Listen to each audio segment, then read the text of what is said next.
The disciple must have the world look at them and look past them and see Jesus. That's the whole point. That's the whole key.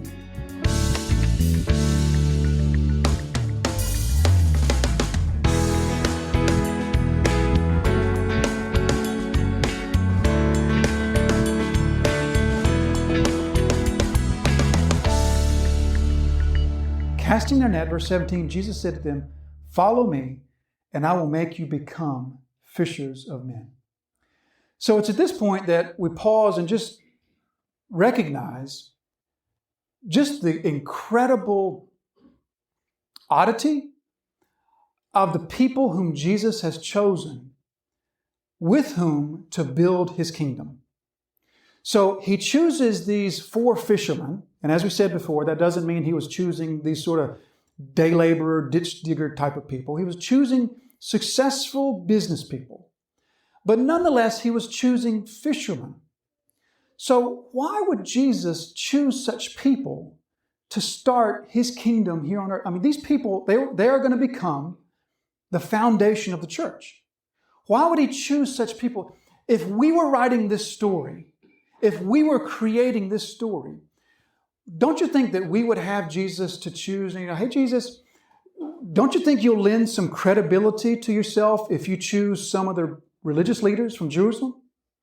Don't you think you'll lend this movement some credibility if you have a few of the leading Pharisees, maybe a few of the leading Sadducees, maybe even the chief priests, maybe some scribes? Won't that lend some believability, some credibility to this movement that you're starting? If you want to change the world, Jesus, then, we need to have people following you that others can see and recognize and say, look, that person sees in Jesus someone worthy to follow, so let's pay attention to this. If we were writing the story, certainly we would have had, at the very least, some of Jesus' followers to have been people of clout, people of political standing, people of social standing, but in particular, people of religious standing. Instead, Jesus, as we see here in this story, is going to choose 4 fishermen. He's going to go on to choose perhaps 4 more fishermen, maybe as many as 6 more fishermen. So perhaps as many as 10 of the disciples were fishermen, or at least had fishing in their background. He's also going to have a zealot, a tax collector. He is going to surround himself with the most unlikely of candidates. But not only that, the people that Jesus is going to surround himself with in order to initiate this kingdom that is going to oust the false ruler, Jesus is going to surround himself with those people who are seemingly the least spiritually astute people that he could have chosen. And so we're familiar with just sort of the disciples sort of fumbling through their way of following Jesus. We've talked before about how Mark's going to treat the disciples. But in this instance, of course, Jesus issues this call. He says, "Follow me," and they respond and they follow him, right? And that gives us at least a positive feeling about the disciples, doesn't it? Doesn't that make you kind of feel good about the disciples, that they listened to Jesus and they obeyed him when they followed? Well, that's the last time. That's the last time. This is the last instance in the entire Gospel of Mark that we're given an entirely positive account of anything the disciples do. Because from this point on, Mark is going to show us just how spiritually dull they are. He's going to show us just how much they lack understanding and spiritual perception. Chapter 4, verse 13, Jesus is going to say, "Do you not understand this parable? Then how are you going to understand any of the other ones I'm going to tell?" You see the other references there. Or he's going to talk about their lack of sympathy, their lack of care for people. We all are familiar with the story in chapter 10 of when Jesus calls the little children to himself and the disciples rebuke them. And Jesus has to rebuke the disciples for rebuking the people for bringing the children to him. And Jesus says, "Let the children come to me." So they have this lack of sympathy, lack of concern, even for children. Mark is going to tell us abundantly about their lack of humility. From chapter 9, we remember the story of when they're arguing on the way about which one of them is going to be the greatest in the kingdom. Mark's going to tell us about their lack of a forgiving spirit. Instead, they have this unforgiving type of spirit. So when the 10 heard it from chapter 10, they were indignant at James and John. Mark's going to tell us about their lack of prayerfulness.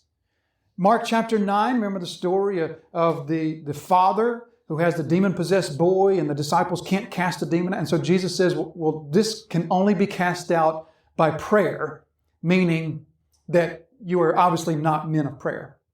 Or who can forget the instance in the garden when they're asleep, they were asked to pray, but yet they can't stay awake. There's just their prayer, their lack of prayerfulness. He also marks their lack of courage. When Jesus is arrested, and Mark is we talked about this before, how Mark is certain to tell us here, not only of the apostles' lack of courage, but his own lack of courage as they all fled. And so Jesus here is surrounding himself with a group of people that just seem to lack all spiritual astuteness, all spiritual sharpness. They just seem to be people that just have such a hard time getting any of these spiritual truths that Jesus is here to teach them.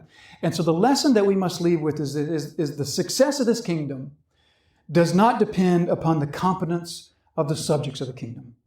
The success of this kingdom will depend upon God and God alone. The success of the kingdom will not depend on the competence of those whom Jesus is calling. Because instead of calling those who are apparently spiritually competent, Jesus will call on those who need to, in Mark's words, become fishers of men. Mark is the only one who uses that phrasing. Matthew will say that Jesus says, follow me and I will make you fishers of men. Mark is the only one who says that Jesus says, follow me and I will make you become fishers of men. In other words, Jesus will make the disciples to become that which they are not. He will make them to be that which they are not now. Mark chapter 4 and verse 25, Jesus says this, for the one who has, more will be given, and from the one who has not, even what he has will be taken away. So what Jesus is getting at there is the requirement that the disciples have to have. The disciples do not need to be spiritually astute. They do not need to be spiritually compassionate. They do not need to have this prayerful spirit. Instead, what they need to have is a teachable heart. That's what Jesus is talking about. For the one who has, even more will be given, and for the one who has not, even what he thinks he has will be taken. In other words, what Jesus is saying is, my followers need a teachable heart. That is the most critical component for the disciple, that they have a teachable heart, that they have a heart that says, I want to learn. I am willing to put on the altar what I believe to be true. I'm willing to subject what I believe to be true to the authority of the Word of God.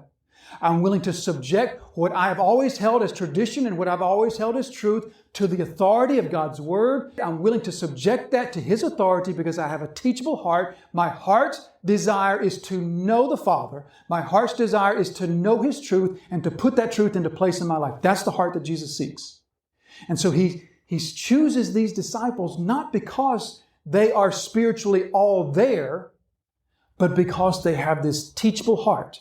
And He's going to take that heart and He's going to use that heart and He's going to grow that heart. And these people, they're going to be indwelt by the Spirit of God and they are going to become the foundation of the church. You see, we have this misconception today that we somehow think in the church that if we want to change the world, what we need to do is we need to convince the world that we are all that smart and we're all that clever and we've got our lives all that much together, and we are all that attractive, and we're all that successful, so that the world will see us, and so that the world will say, I want to be like them. Isn't that a misconception that just won't die? That somehow we think the world will see followers of Christ and think, wow, those people have got it together. I want to be like them. When Jesus' calling here shows us, I'm not calling people that have it together. I'm calling people that don't have it together. Because the disciple of Christ must have the world look to him and see something behind him. That's so crucial to grasp. The true disciple must have the world look at them and say to themselves, this can't be all. That can't be the whole story. The disciple of Christ must have the world look at them and say, there's got to be something else I'm not seeing there. There's got to be something beyond that. There's got to be something that's making that person have the joy that they have and have the peace that they have. Because on the outside, they don't seem to have it all together. They don't seem to be the cream of the crop. There's got to be something else there. The disciple must have the world look at them and look past them and see Jesus. That's the whole point. That's the whole key. Jesus is surrounding himself with those to whom the world will look. And they're going to say, Peter? Peter? There's got to be something else there. James and John? Those quick-tempered guys? There's got to be something else there. And they've got to look beyond that, and they've got to see Jesus.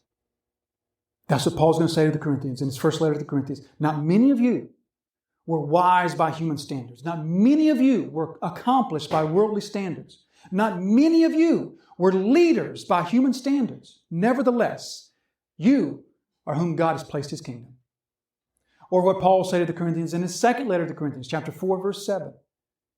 God has placed this treasure in jars of clay so that the worth won't be seen as the jar, but the worth will be seen what's in the jar.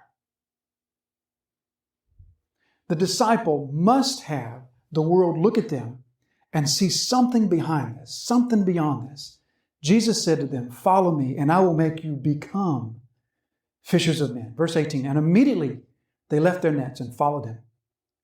And going on a little farther, he saw James, the son of Zebedee, and John, his brother, who were in their boat mending their nets. So here they are not casting the net, but they're mending it. You can imagine that the nets probably suffer some loss, some tears, some rips, that they need to be mended. Of course, you don't need any holes in the net for the fish to escape through, so they want the net to be mended. So that's what they're engaged in, this mending of their nets.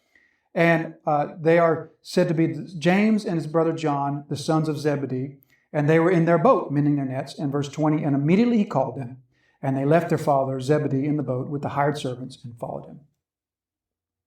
So here we come across James and John, two sets of brothers. James and John are brothers. Peter and Andrew are brothers. James and John were told they're the sons of Zebedee, and Zebedee's actually here. He's still engaged in the fishing business himself. Perhaps he was the founder of it. Perhaps his father was the founder, but it's his boat. His sons are here working along with the hired servants. Jesus calls to them. They likewise immediately leave their nets and follow him. So the way that Mark relates the story here, he intentionally relates it in such a way that the reader's given the impression that Jesus just speaks and they follow. Now we know that the disciples have met Jesus before, and in fact, they have believed upon Jesus prior to this. John chapter 1 tells us of when these disciples were introduced to Jesus. They were introduced to Jesus by John the Baptizer. When John the Baptizer, they were his disciples. Peter, Andrew, James, and John, all of them were John the Baptizer's disciples. John the Baptizer says to them, "Look, there's the Messiah. There's the one that I'm here to proclaim. He's the one." So they were there for his baptism. They have believed upon Jesus, but they have not yet been called to follow him full time. But the way that Mark tells the story here, he wants to tell the story in such a way that the reader is just left with the impression Jesus just shows up, speaks, and they follow, because that's Mark's point. Mark's point here is the absolute sovereignty of the call of Jesus upon their life.